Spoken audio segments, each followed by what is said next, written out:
ਵਾਹਿਗੁਰੂ ਜੀ ਕਾ ਖਾਲਸਾ ਵਾਹਿਗੁਰੂ ਜੀ ਕੀ ਫਤਿਹ।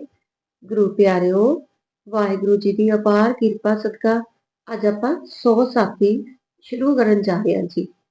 ਇੱਕ ਓੰਕਾਰ ਸਤਿਗੁਰ ਪ੍ਰਸਾਦ। ਸਭ ਤੋਂ ਪੁਰਾਤਨ ਲਿਖਤੀ ਖਰੜੇ ਅਨੁਸਾਰ ਪਾਤਸ਼ਾਹੀ 10ਵੀਂ ਮੁਕੰਮਲ 100 ਸਾਖੀ ਗੁਰਸਿੱਖੀ ਅਤੇ ਰਹਿਤ ਮਰਿਆਦਾ ਦੀ ਸਭ ਤੋਂ ਪੁਰਾਣੀ ਪੁਸਤਕ ਹੈ। ਜੋ ਗੁਰਸਿੱਖ ਇਸ ਪੁਸਤਕ ਨੂੰ ਪੜ੍ਹੇ ਅਤੇ ਸੁਣੇਗਾ ਉਸ ਦੀ ਮੁਕਤੀ ਹੋਵੇਗੀ। ਧੰਨ ਧੰਨ ਸ੍ਰੀ ਗੁਰੂ ਗੋਬਿੰਦ ਸਿੰਘ ਸਾਹਿਬ ਜੀ ਮਹਾਰਾਜ। ਇੱਕ ਓੰਕਾਰ ਸਤਿਗੁਰ ਪ੍ਰਸਾਦ। ਸਭ ਤੋਂ ਪੁਰਾਤਨ ਲਿਖਤੀ ਖਰੜੇ ਅਨੁਸਾਰ ਪਾਤਸ਼ਾਹੀ 10ਵੀਂ ਮੁਕੰਮਲ 100 ਸਾਖੀ। ਇੱਕ ਓੰਕਾਰ ਸਤਨਾਮ ਕਰਤਾ ਪੁਰਖ ਨਿਰਭਉ ਨਿਰਵੈਰ ਅਕਾਲ ਮੂਰਤ ਅਜੂਨੀ ਸੈਭੰ ਗੁਰ ਪ੍ਰਸਾਦ ਜਪ। ਧਰਮ ਸ਼ਾਸਤਰ ਵਿਜੈ ਮੁਕਤ ਲਿਖਿਆ ਤੇ ਸਾਖੀ ਸ੍ਰੀ ਮੁਖਵਾਕ ਪਾਤਸ਼ਾਹੀ 10ਵੀਂ।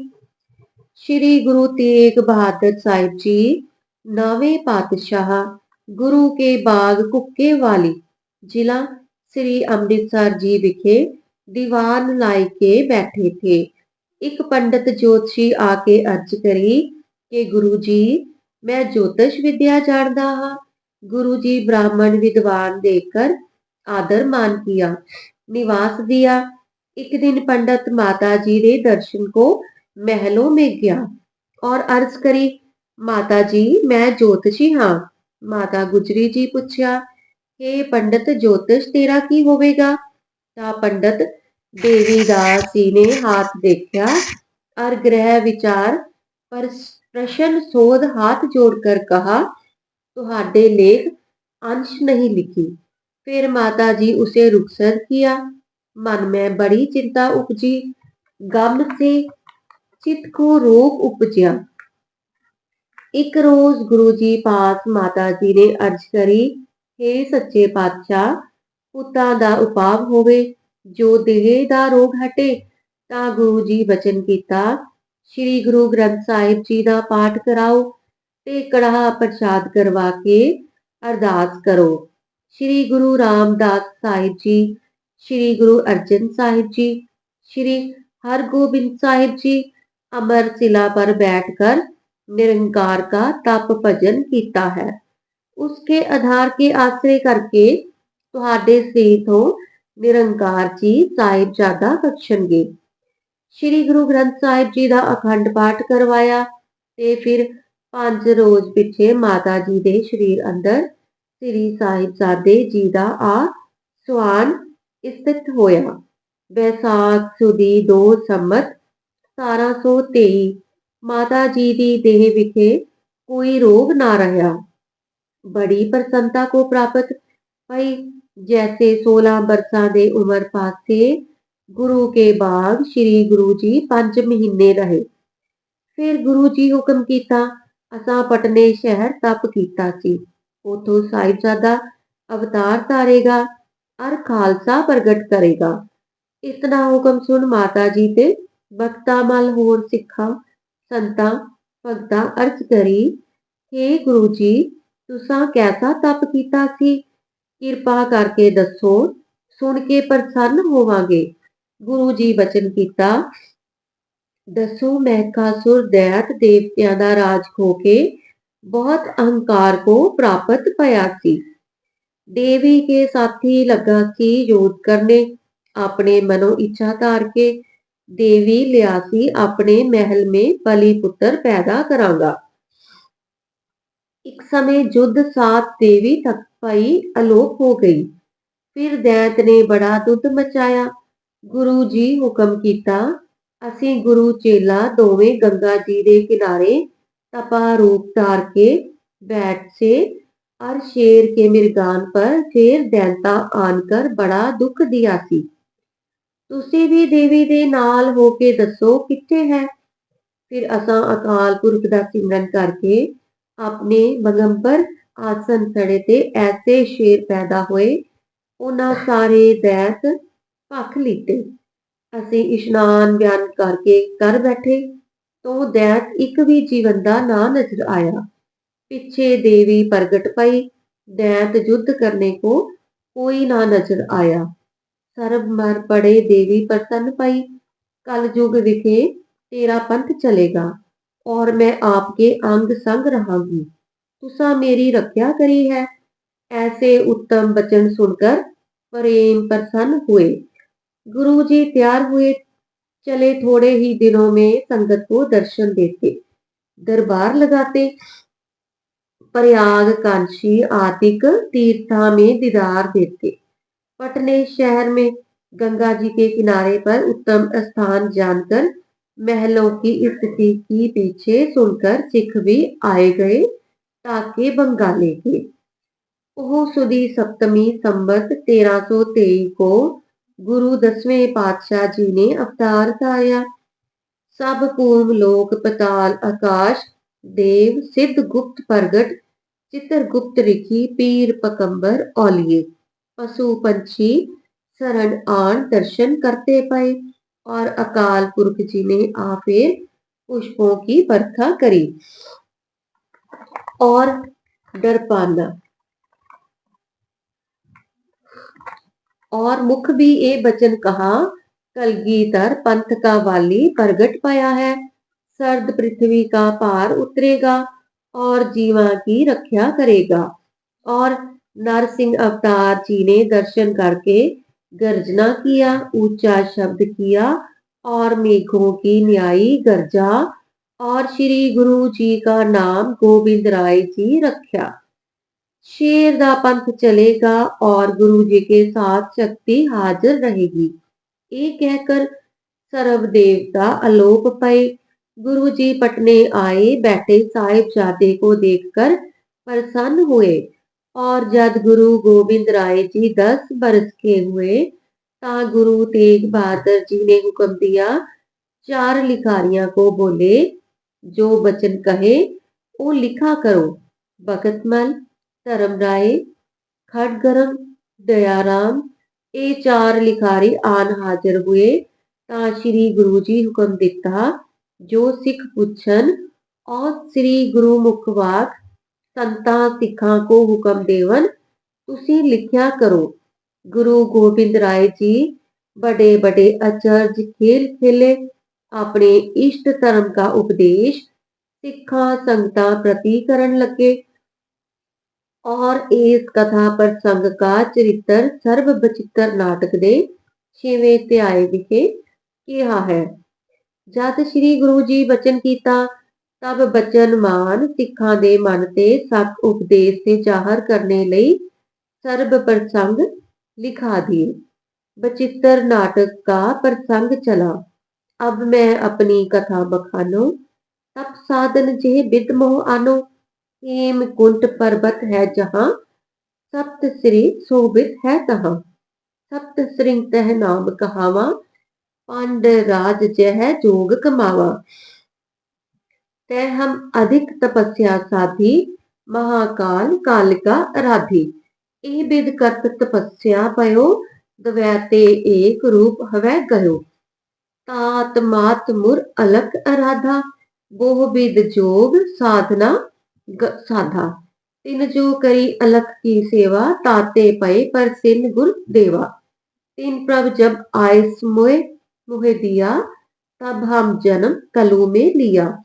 चित तय हमरो आवन कह, चूभी रही श्रद्ध प्रभ चरणन माह। ज्यो त्यों प्रभ हमको समझायो, एह कह के एह लोक पठायो। अकाल पुरख बाच इस कीट प्रति चौपई, जब पहले हम श्रेष्ठ बनाई। दैत रचे दुष्ट दुखदाई, ते भज बल बवरे है गए। पूजत परम पुरख रह गए, ते हम तमक तनक को तनक मुंह थापे। तिनकी ठौर देवता थापे, ते भी बल पूजा उरझाए। आपन ही परमेश्वर कहाए, महादेव अच्युत रहायो। बिसन आप ही को ठहरायो, ब्रह्मा आप फार ब्रह्म पखाना। प्रभु न किन्हु जाना, तब साखी प्रभ अष्ट बनाए। साख नमित देवे ठहराए, ते कह करे हमारी पूजा। हम बिन और न ठाकुर दूजा। परम तत्त को जिन न पछाना, तिन कर ईशर तिन ही कहो माना। केते सूर चंद कहो माने, अगन होतर कई पवन पर माने। किन्हु प्रभ पाहन पहचाना, नाथ किते जल करत विधाना। केतक करम करत डरपाना, तरन राज को धर्म पछाना।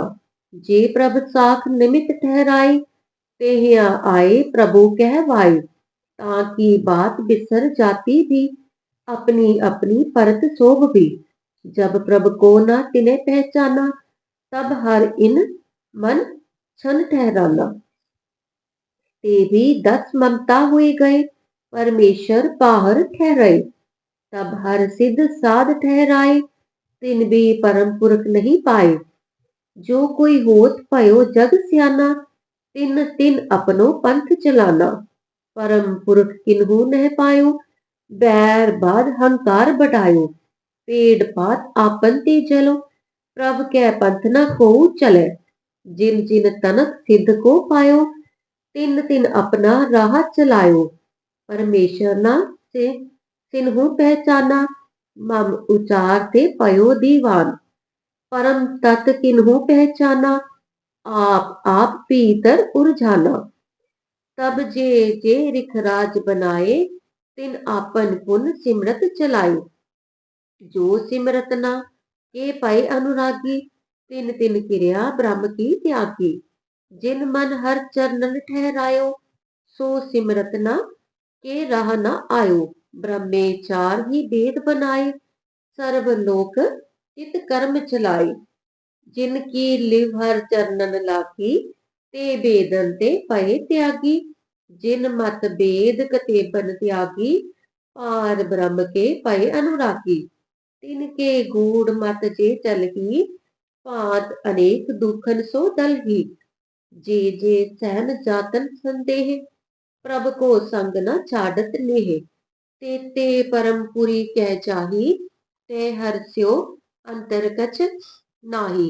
जे जी जातन ते डरे, परम पुरख तज तिन मग परै। ते नरक कुंड में परही, बार बार जगमो बप तरही। तब हर बहुत दत्त उपजायो, तिन भी अपना पंथ चलायो। करमो नख सिर जटा सवारी, प्रभ की क्रिया न कछु बिचारी। उन हर गोरख को उपराजा, सिख करे तिन्हु बड़ राजा। श्रवण फार मुंदरा वै डारी, हर की प्रीत रीत न बिचारी। पुन हर रामा नंद को करा, पेस बैरागी को जिन तना। कंठी कंठ काट की डारी, प्रभ की क्रिया कछु न बिचारी। जे प्रभ परम पुरख उपजाए, तिन तिन अपने मार्ग चलाए। महादीन तब प्रभ उपराजा, अरब देश को कीनो राजा। तिन भी एक पथ उपराजा, लिंग बिन कीने सब राजा। सब ते अपना नाम जपायो, सत्य नाम काहू ना दृढ़ायो। सब अपनी अपनी उरझाना, पार ब्रह्म काहू ना पछाना। तप साधत हर मोहे बुलायो, सिम कह एह लोक पठायो। अकाल पुरख बाज चौपई, मैं अपना सुत तोहे निवाजा। पंथ प्रचार करबे को साजा, जाहे तहाँ तै धर्म चलाए। कुबुद्ध करन ते लोक कटाए। कबयो वाच दोहरा, ठांड पयो मैं जोर कर। बचन कहा सिर नाए, पंथ चलै तब जगत में। जब तुम करो सहाय। चौपई, एह कारण प्रभ मोहे पठायो, तब मैं जगत जन्म तर आयो। जिम तिन कही तिनै तिम कहे हो, और किसु ते बैर न गह्यो। जे जो हमको परमेश्वर उच्चरे हैं, ते सब नरक कुंड में परे हैं। मोको त्रास तवन का जानो, या मैं भेद न रंग पहचानो। मैं हूँ परम पुरख को दाता, देखन आयो जगत तमाशा। जो प्रभ जगत कहाँ सो कहे हो, मृत लोग ते मोन न रहे हो। नाराज छन कहे वो प्रभ सो पाके हो, किस ना कान राखे हो, किस ना पेख पीछ हो, अलेख बीज बीज हो, बखान पूछे नहीं, ना पेख बीज हो कहीं, अनंत नाम गाए हो, परम पुरख पाए हो, जटा ना शीस तारे हो, ना मुद्र का सुधार हो, ना कान काहू की तरु, कहो प्रभु सो मैं करो, भजो सो एक नामै, जो काम सर्व ठाम्यन, न जाप आन को जपो, न और थाप न थपो, बेअंत नाम ध्याए हो, परम जोत पाए हो, न ध्यान आन को तरो, न आन नाम आन उचरो, तवक नाम रत्यं, न आन मान मत्यं, परम ध्यान तारियं, अनंत पाप टारियं, तुमेव रूप राज्यं, न आन दान माच्यं, तवंक नाम उचार्यं, अनंत दुख टारियं।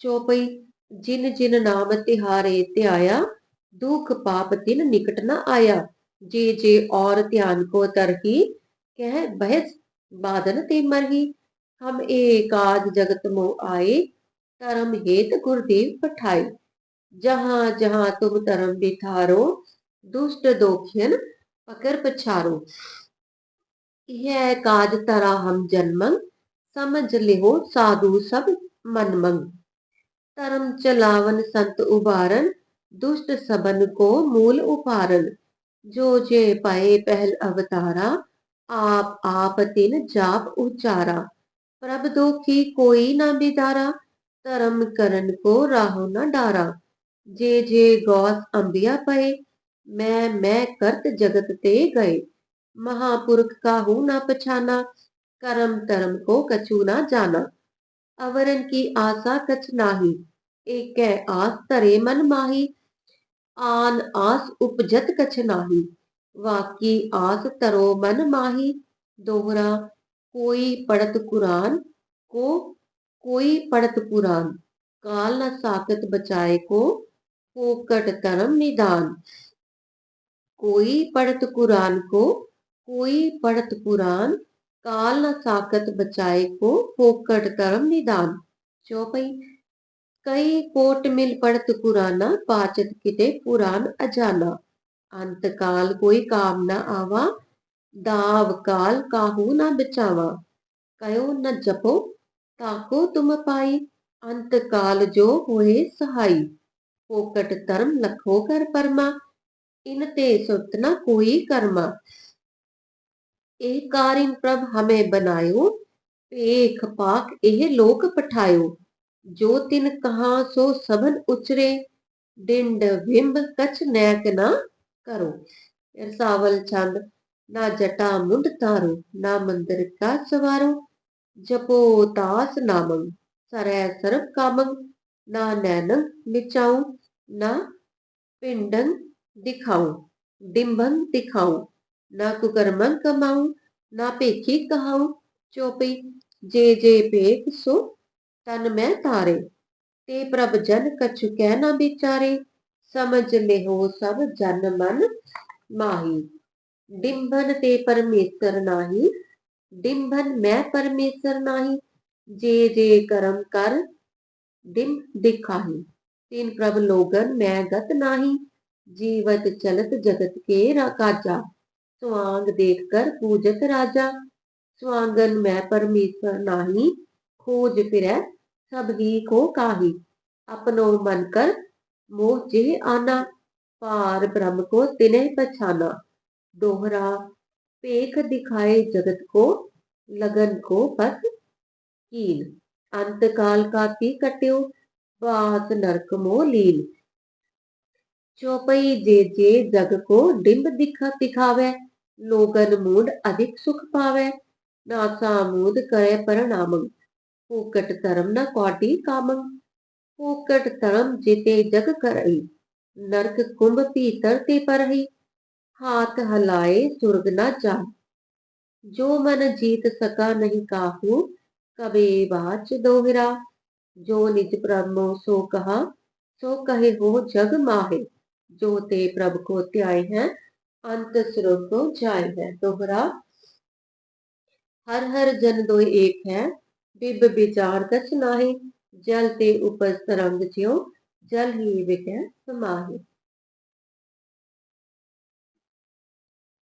चौपई। जे बात करत हंकार, तिन ते पिन रहत करतारा। भेद कते बिकै हर नाही, जान लेहो हर जन मन माही। आंख मूद को डिम्ब दिखावे, आंदर की पदवी कह पावे। आंख मीच मग सूझ न जारी, ताहे आनंद मिलै किस पाई। बहु विस्तार कहाँ लो कोई कहे, समझत बात थकित है रहे। रसना करे कोई जो कोटा, तदप गनत तेह परत सो टोटा। दोहरा। जब आइस प्रभ को पयो, जन्म तरा जग आए। अब मैं कथा संक्षेप ते, सब हो कहत सुनाए। स्त्री बचित्र नाटक ग्रंथ आ गया। काल जग परवेश वर्णन, वर्णन नाम कष्ट मोह त्याय। समापतंग। होइयां भुलां गलतियां ਲਈ मुआफ करना जी। वाहिगुरु जी का खालसा, वाहिगुरु जी की फतेह।